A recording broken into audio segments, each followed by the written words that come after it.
আসসালামু আলাইকুম, স্বাগত জানাচ্ছি আরটিভির দুপুরের সংবাদে। আপনাদের সঙ্গে আছি আমি মাহবুবা জারিন্ডানা। রেলওয়ের রানিং স্টাফদের কর্মবিরতিতে স্থবির হয়ে পড়েছে সারা দেশের ট্রেন যোগাযোগ। এতে বিপাকে পড়েছেন যাত্রীরা। রাজশাহী রেল স্টেশনে ভাঙচুর করেছেন ক্ষুব্ধ যাত্রীরা। এদিকে রেলের রানিং স্টাফদের দাবি পূরণে অর্থ বিভাগের সঙ্গে আলোচনা চলছে। শিগগিরই সমাধান হবে বলে আশা করছেন রেলপথ মন্ত্রণালয়ের উপদেষ্টা মোহাম্মদ ফজলুল কবির খান। বিপুল দেব রায়ের সহায়তায় সাদিয়া কানিজের রিপোর্ট। মূল বেতনের সঙ্গে রানিং অ্যালাউন্স যোগ করে পেনশন ও আনুতোষিক সুবিধার দাবিতে দীর্ঘদিন ধরে আন্দোলন করছেন রেলের রানিং স্টাফরা। দাবি আদায় না হওয়ায় গত বুধবার চট্টগ্রাম পুরনো রেল স্টেশনে সংবাদ সম্মেলন করেন রেলওয়ে রানিং স্টাফ ও কর্মচারী ইউনিয়ন। ২৭ জানুয়ারির মধ্যে দাবি মানার শর্ত দেয়া হয়, অন্যথায় ২৮ জানুয়ারি থেকে রেল চলাচল বন্ধের ঘোষণা দেন তারা। আন্দোলনের মুখে গতকাল মধ্যরাতের পর থেকেই রাজধানী সহ বিভিন্ন রুটে ট্রেন চলাচল বন্ধ হয়ে যায়। বিপাকে পড়েন দূরের যাত্রীরা, ছোট শিশু আর অসুস্থদের ভোগান্তির অন্ত নেই। এটা একটা দারুণ রকমের ভোগান্তি। এখান থেকে আমরা কোথায় যাব এটা আসলে আমরা বুঝতে পারতেছি না। ৩০০ টাকা সিএনজি ভাড়া দিয়ে আসছি, 3 দিন আগে টিকিট কাটছি, এখন এসে শুনে ট্রেন বন্ধ। এই যে ভোগান্তি, মানুষের প্রতি যে দায়বদ্ধতার যে একটা জায়গা কারোর মধ্যে আমরা দেখতে পাচ্ছি না। আমরা আমাদের ১৬০ বছর ধরে যে সুযোগ সুবিধা পেয়ে আসতেছি সেটাই আমরা চাচ্ছি। আমরা নতুন কোনো কিছু চাচ্ছি না। আমাদের যে খর্ব করা হয়েছে যে আমাদের অধিকার ফিরে দিবে, তবে থেকে আমরা এখন যদি বলে এখন থেকে আমাদের কর্ম শুরু হবে। গন্তব্যে যাওয়ার উদ্দেশ্যে রাজশাহী, চট্টগ্রাম, খুলনা, হিলি সহ বিভিন্ন স্টেশনে যাত্রীদের দীর্ঘক্ষণ ধরে অপেক্ষা করতে হচ্ছে। এক পর্যায়ে রাজশাহী রেল স্টেশনে ভাঙচুর করেন ক্ষুব্ধ যাত্রীরা। পরিস্থিতি মোকাবেলায় সেনা মোতায়েন করা হয়েছে। মঙ্গলবার সকালে কমলাপুর রেলওয়ে স্টেশন পরিদর্শনে যান মন্ত্রণালয়ের উপদেষ্টা মোহাম্মদ ফজলুল কবির খান। এ সময় আন্দোলনকারীদের কর্মবিরতি প্রত্যাহারের আহ্বান জানান তিনি। আমাদের সঙ্গে আলোচনার দ্বার খোলা আছে এবং আমরা তাদের সাথে যে আলোচনা করব, দরকার হলে আমরা অর্থ বিভাগের সঙ্গে আবার করব। দুঃখজনক যে এতগুলো যাত্রীকে জিম্মি করে এই ধরনের একটা কর্মসূচি দেওয়া, এখানে তো কে সাফার করতেছে সাধারণ মানুষ। এদিকে রেলের বিকল্প হিসেবে গুরুত্বপূর্ণ রুটগুলোতে যাত্রী পরিবহনের জন্য বিআরটিসি বাস সার্ভিস চালু করা হয়েছে। সাদিয়া কানিজ, আরটিভি, ঢাকা। দর্শক, এ বিষয়ে আরও জানাতে কমলাপুর রেল স্টেশনে আছেন সহকর্মী বিপুল দেব রায় ও চট্টগ্রামে আছেন আমাদের আরেক সহকর্মী সাইফুল মাহমুদ। প্রথমেই যাব বিপুলের কাছে। বিপুল, কমলাপুর রেল স্টেশনে যাত্রীদের ভোগান্তি কেমন দেখতে পাচ্ছেন, আর স্টাফরা এই মুহূর্তে কি বলছে জানাবেন?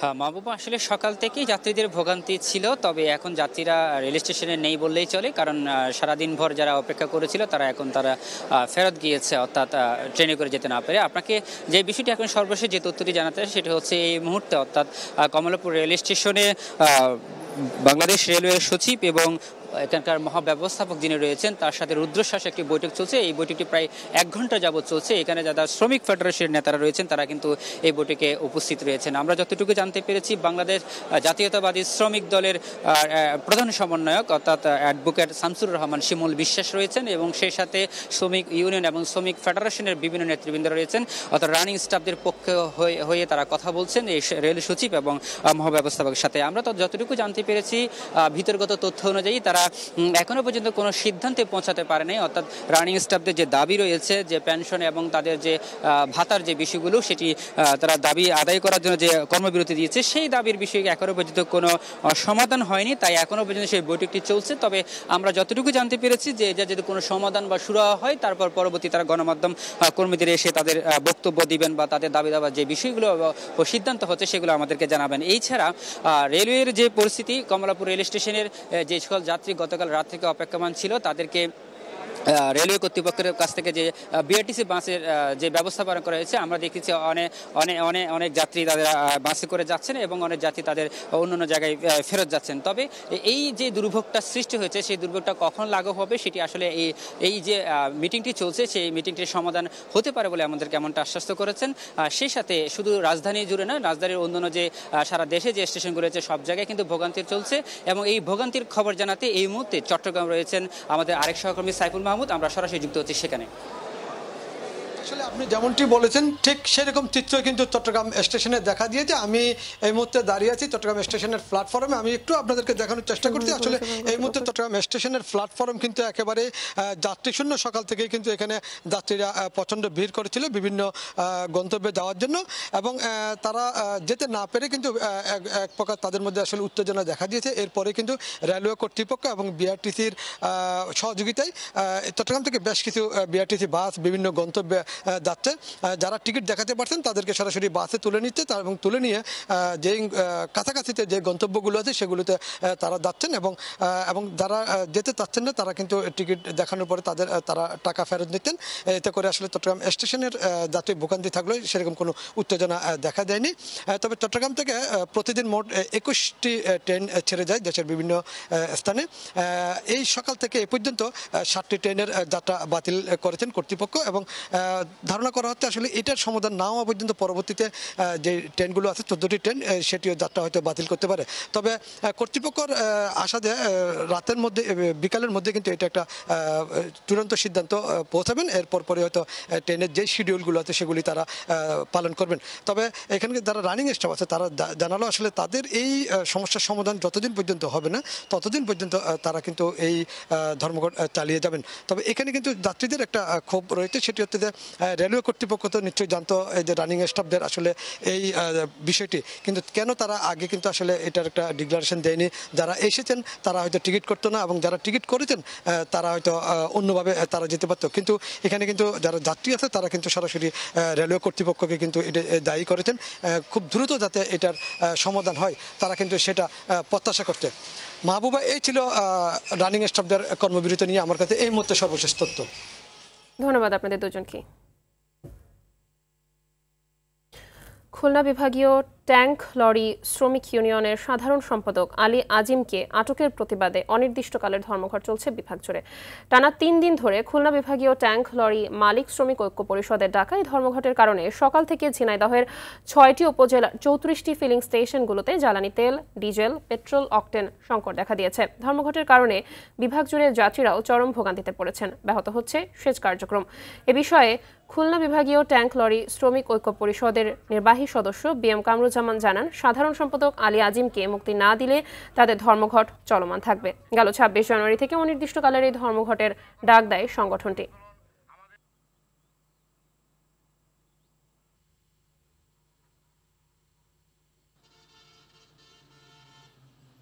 আসার পথে 3-4টা তেল পাম্পে অবস্থান করছিলাম তেল নেওয়ার জন্য, কিন্তু আসলে তেল পাচ্ছি না, কারণ আমার বাসায় নিয়ে যেতে হবে ঠেলতি।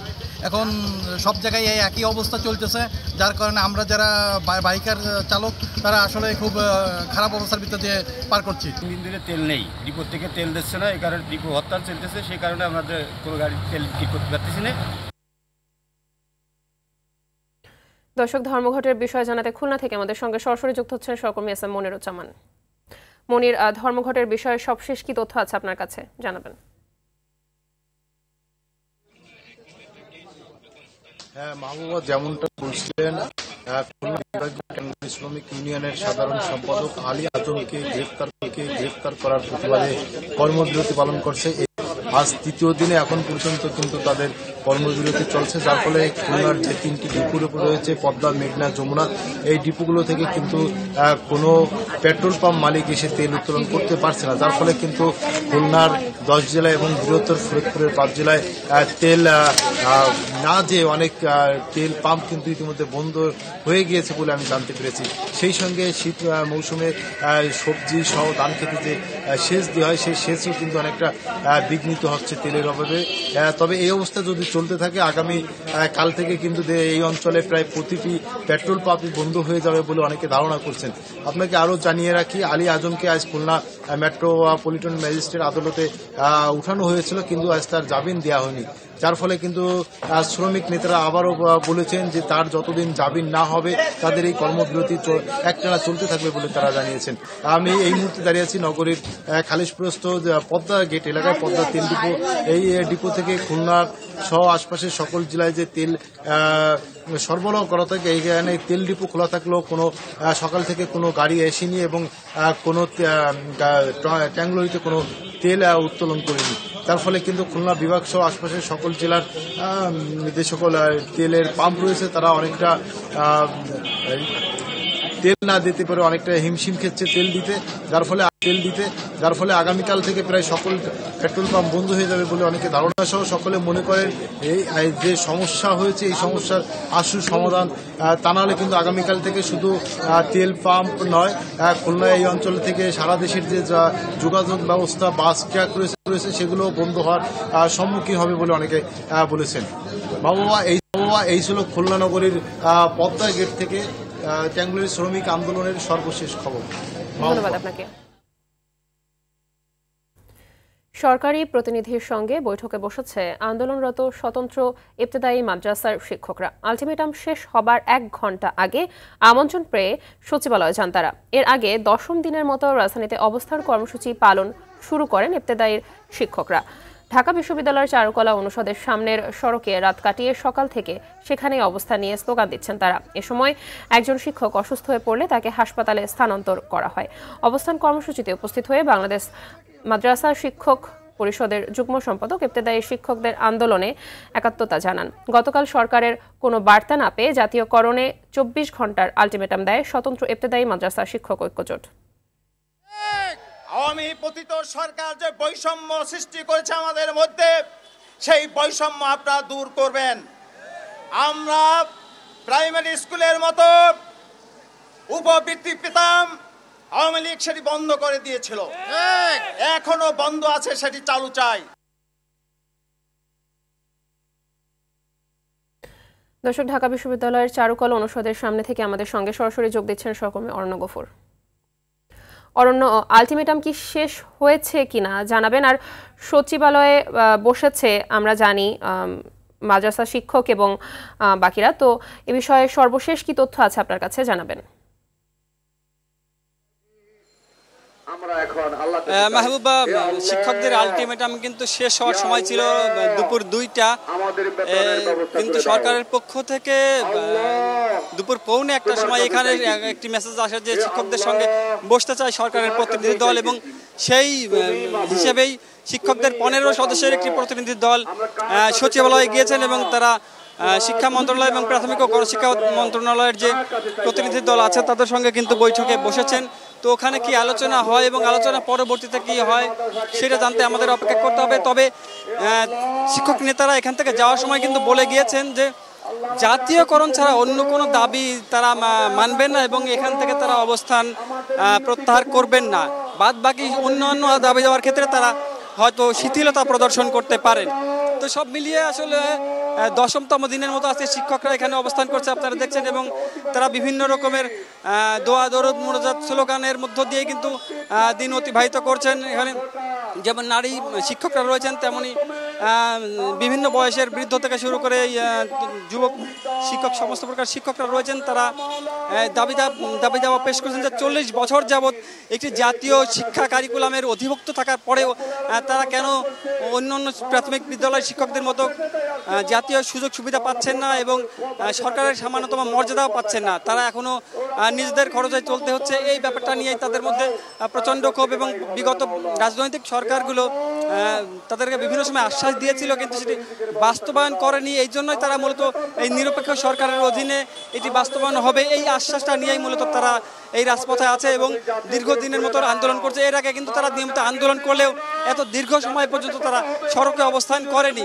তো তারা মিটিং গেছে এবং এখানকার যারা শিক্ষকরা আছেন তারা কিন্তু আশাবাদী যে এই সরকার তাদের বাস্তবতা অনুধাবন করবেন এবং সত্যিকার অর্থে যে তারা বঞ্চিত এই জিনিসটা তারা সরকার মেনে নেবেন এবং জাতীয়করণের ঘোষণাটা দিবেন। মাহবুবা, ধন্যবাদ আপনাকে। ঢাকা বিশ্ববিদ্যালয়ের উপাচার্য অধ্যাপক ডক্টর মামুন আহমেদ ও নিউ মার্কেট থানার ওসিকে পদত্যাগে 24 ঘন্টার সময় বেঁধে দিয়েছে অধিভুক্ত 7 কলেজের শিক্ষার্থীরা। সোমবার বিকেলে এক সংবাদ সম্মেলনে নতুন কর্মসূচি ঘোষণা করেন তারা। যদি 24 ঘন্টার মধ্যে নিউ মার্কেট থানার ওসি প্রত্যাহার সহ প্রো-ভিসি পদত্যাগ না করে তাহলে নিউ মার্কেট থানা ঘেরাও করার পাশাপাশি অনির্দিষ্টকালের জন্য অধিভুক্ত 7 কলেজের সামনে দিয়ে ঢাকা বিশ্ববিদ্যালয়ের গাড়ি চলাচল করতে দেওয়া হবে না বলেও জানান তারা।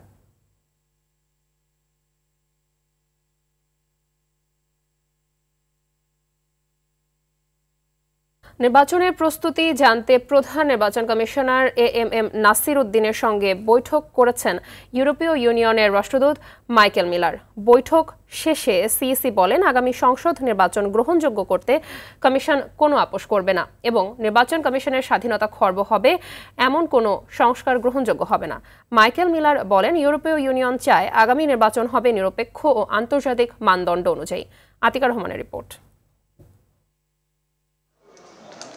আগারগাঁও নির্বাচন ভবনে বেলা 11:15টায় প্রধান নির্বাচন কমিশনার এএমএম নাসির উদ্দিনের সঙ্গে বৈঠক করতে যান ইউরোপীয় ইউনিয়নের রাষ্ট্রদূত মাইকেল মিলার। এ সময় তাদের আগামী সংসদ নির্বাচনের বিভিন্ন বিষয় নিয়ে আলোচনা হয়। বৈঠক শেষে মাইকেল মিলার বলেন, ইউরোপীয় ইউনিয়ন চায় বাংলাদেশের গণতান্ত্রিক ধারা অব্যাহত রাখতে গ্রহণযোগ্য ভোট হোক। সেক্ষেত্রে সব ধরনের সহযোগিতা করবে ইইউ। গণতান্ত্রিক ধারা দেশের জন্য খুবই জরুরি। ইউরোপীয় ইউনিয়ন চায় একটি স্বচ্ছ ও আন্তর্জাতিক মানদণ্ড অনুযায়ী ভালো নির্বাচন। এ লক্ষ্যে আমরা অন্তর্বর্তী সরকারকে নির্বাচনে সব ধরনের সহযোগিতা করতে আগ্রহী। আমি সিইসির সঙ্গে কথা বলেছি, তাদের প্রস্তুতি সম্পর্কে জেনেছি। আশা করি নির্বাচন কমিশন তাদের চাহিদার কথা আমাদের জানাবে। এ সময় প্রধান নির্বাচন কমিশনার বলেন, আগামী নির্বাচন যে কোনোভাবে সুষ্ঠু করা হবে। নির্বাচনে পর্যবেক্ষক পাঠাবে ইউরোপীয় ইউনিয়ন। ওনারা চান যে এটা ডেমোক্রেটিক ট্রানজিশনটা হোক। এই পথে আমাদের যত রকমের সহায়তা দরকার, দে হ্যাভ অ্যাসিউরড আস যে they will be with us. আমরা বলেছি যে আমাদের যে commitment for a free fair credible election, সেটা অ্যাচিভ করার জন্য, ডেলিভার করার জন্য আমরা সার্বিক প্রস্তুতি নিয়ে আগাচ্ছি। এই কথাটা ওনাদেরকে জানিয়েছি। সাংবাদিকদের প্রশ্নের জবাবে সিইসি বলেন, ইসি সংস্কার চায়, তবে সেটি হতে হবে কমিশনের জন্য ইতিবাচক ও যৌক্তিক। ইসির স্বাধীনতা, যেটা আমাদের কনস্টিটিউশন যেটা দিয়েছে, সেটা যাতে গ্যারান্টিড থাকে, সেটা ওনাদেরকে জানিয়েছি যে আমরা this is what we want, that is our bottom line. ইসির স্বাধীনতা কম্প্রোমাইজড হোক, এটা আমরা চাই না। তারা অ্যাপ্রিসিয়েট করছে, বলে যে আমরা বিশ্বাস করি the EC should be independent, otherwise they can not deliver. যেটা জাতি তাদের কাছে প্রত্যাশা করে তারা ডেলিভার করতে পারবে না। This is what he also assured us. এছাড়া ভোটার তালিকা হালনাগাদের কারিগরি দিক নিয়ে ইসির অতিরিক্ত সচিবের সঙ্গে বৈঠক করেছে ইউএনডিপির একটি প্রতিনিধি দল। আতিকা রহমান, আইটিভি, ঢাকা। ব্রাজিল বাংলাদেশের সুষ্ঠু নির্বাচন দেখতে চায় বলে জানিয়েছেন বিএনপির স্থায়ী কমিটির সদস্য আমির খসরু মাহমুদ চৌধুরী। তিনি বলেন, দেশের গবাদি পশুর চাষের ক্ষতি না করে মাংস আমদানির বিষয়ে আলোচনা হয়েছে ঢাকায় নিযুক্ত ব্রাজিলের রাষ্ট্রদূত পাওলো ফার্নান্দো দিয়াজ ফেরাসের সাথে। ব্রাজিল ও বাংলাদেশের মধ্যে $2 বিলিয়ন ব্যবসায়িক লেনদেন আছে। কৃষিক্ষেত্রে ব্রাজিলের বিনিয়োগের আগ্রহ আছে বলেও জানান আমির খসরু। এর আগে গুলশানের রাজনৈতিক কার্যালয়ে বিএনপির প্রতিনিধি দলের সাথে বৈঠক করে ব্রাজিলের রাষ্ট্রদূত। বিএনপি মহাসচিব মির্জা ফখরুল ইসলাম আলমগীরের নেতৃত্বে বৈঠকে উপস্থিত ছিলেন আমির খসরু মাহমুদ চৌধুরী ও শামা ওবায়েদ।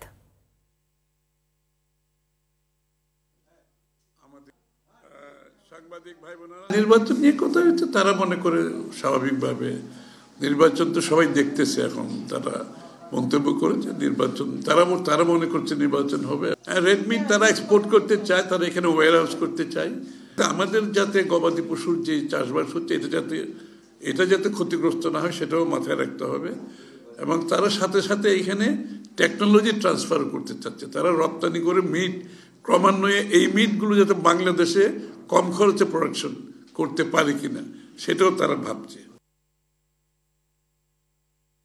ছাত্র জনতার আন্দোলন চলাকালে রাজধানীর রামপুরায় একটি ভবনের ছাদের কার্নিশে ঝুলে থাকা এক তরুণকে গুলির ঘটনায় গ্রেফতার এএসআই চঞ্চল চন্দ্র সরকারকে আন্তর্জাতিক অপরাধ ট্রাইব্যুনালে হাজির করা হয়েছে। সকালে আন্তর্জাতিক অপরাধ ট্রাইব্যুনালে তাকে হাজির করা হয়। তার বিরুদ্ধে অভিযোগ, 2024 সালের 19 জুলাই রামপুরার নির্মাণাধীন ভবনের উপরে উঠে আমির হোসেন নামে এক ছাত্রকে লক্ষ্য করে গুলি ছোড়ে চঞ্চল চন্দ্র সরকার। তবে এ ঘটনায় বেঁচে যান আমির। এর আগে গত 26 জানুয়ারি রাত 9:30টার দিকে আন্তর্জাতিক অপরাধ ট্রাইব্যুনালের প্রসিকিউটরের নেতৃত্বে ডিএমপি পুলিশ তাকে দীঘিনালা থানা থেকে গ্রেপ্তার করে।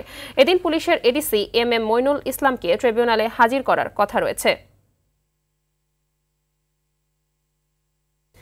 এখন থেকে যে কোনো গাছ কাটতে হলে নির্দিষ্ট কর্তৃপক্ষের অনুমতি লাগবে উল্লেখ করে রায় দিয়েছে হাইকোর্ট।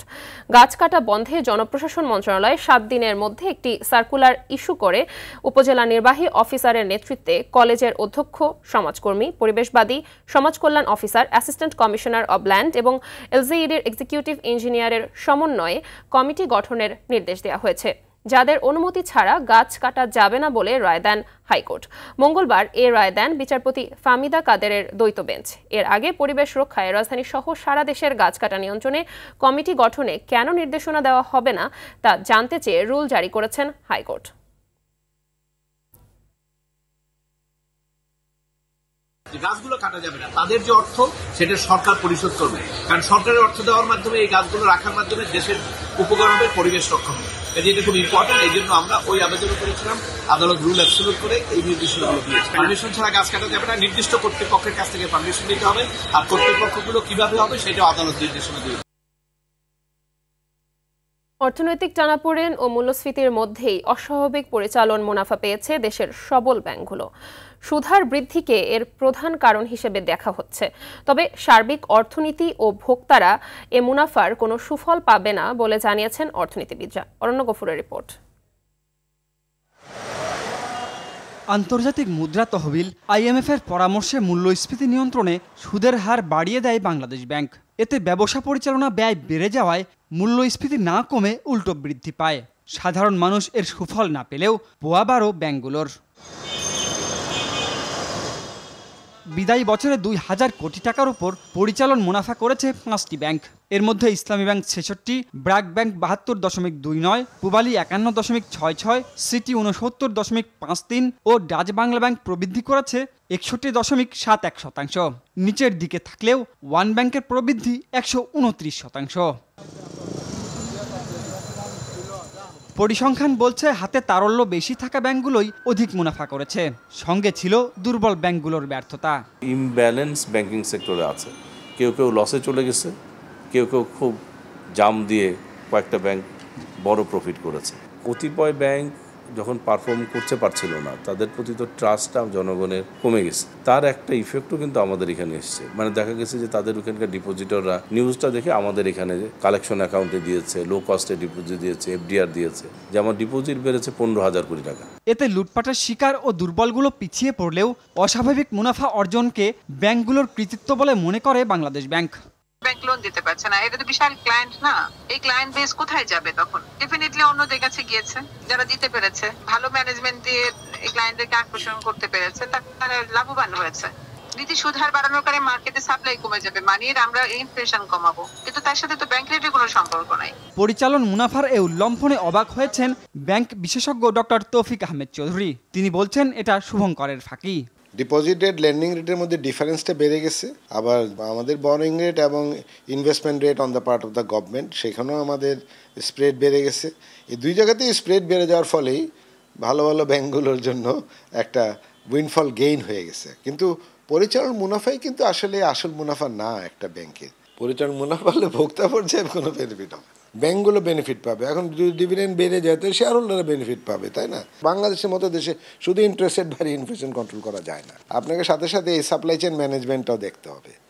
আপনাকে সাথে সাথে এইসব চাঁদাবাজি, মাফিয়া গ্রুপ, এই সমস্ত ব্যবসায়ী সম্প্রদায়কে কন্ট্রোলে রাখতে হবে। সবল ব্যাংকের সঙ্গে মুনাফা ব্যবধান দুর্বল ব্যাংকগুলোকে আরও দুর্বল করে দিতে পারে বলেও আশঙ্কা অর্থনীতিবিদদের। কিছু ভালো ব্যাংককে সুবিধা দেওয়ার মতো একটা পরিবেশ সৃষ্টি হয়ে গেছে। Aranya Gafur, RTV, Dhaka. National life insurance আন্তর্জাতিক সংবাদ।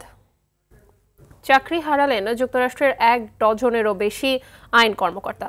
তারা অতীতে ডোনাল্ড ট্রাম্পের অপরাধ তদন্ত কাজের সাথে জড়িত ছিলেন। স্থানীয় সময় সোমবার বিচার বিভাগের এই আইনজীবীদের বরখাস্ত করে ট্রাম্প প্রশাসন।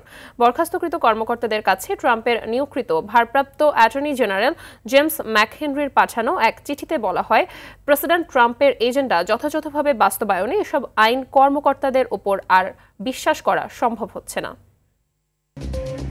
দুপুরের সংবাদ এ পর্যন্ত। জেলা সংবাদ বিকেল 4:45টায় দেখার আমন্ত্রণ রইল। ধন্যবাদ সবাইকে।